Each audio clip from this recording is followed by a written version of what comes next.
నమస్తే, welcome to SK9 news. ఇక మా చిన్నాన్న గారి విషయానికి వద్దాం.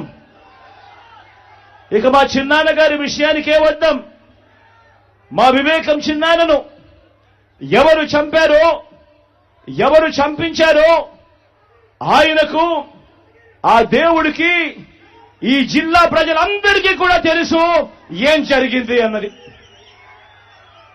కానీ బుడద జల్లేందుకు ఇద్దరు చెల్లెమ్మలను ఎవరు పంపించారో, వారు వెనకాల ఎవరు ఉన్నారో మాత్రం మీ అందరికీ కూడా రోజు కనిపిస్తూనే ఉంది. ఇంకా ఆశ్చర్యం ఏమిటో తెలుసా? వివేకం చిన్నాన్నను అతి దారుణంగా చంపి, అవును నేనే చంపాను అని అతి హేయంగా బహిరంగంగా చెప్పుకుంటూ తిరుగుతున్న హంతకుడికి మద్దతిస్తున్నది ఎవరు? మీరే రోజు చూస్తున్నారు కదా అని అడుగుతా ఉన్నాను.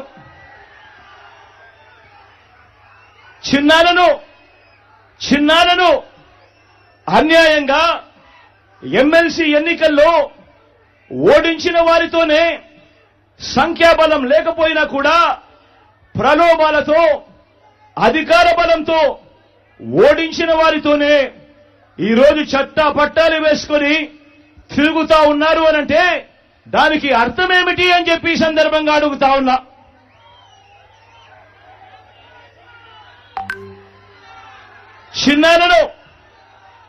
చిన్నాన్నకు రెండో భార్య ఉన్న మాట వాస్తవం అవునా కాదా? ఆ రెండో భార్యతో తనకు సంతానం ఉన్న మాట వాస్తవం అవునా కాదా? అవినాష్ అక్కడికి ఎవరు ఫోన్ చేస్తే వెళ్ళాడు వంటి అనేక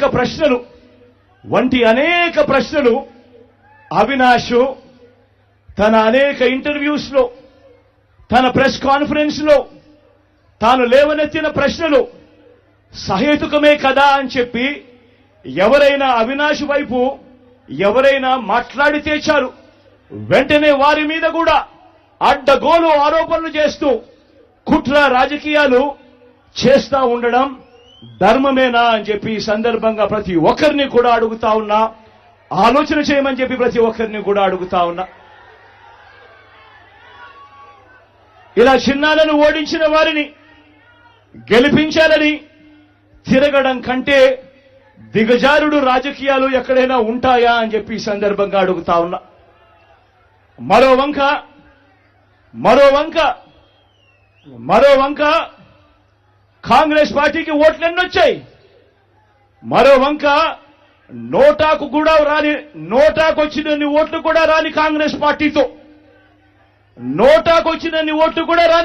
పార్టీతో, రాష్ట్రాన్ని విడగొట్టిన కాంగ్రెస్ పార్టీతో, ప్రత్యేక హోదాను విభజన చట్టంలో చేర్చకుండా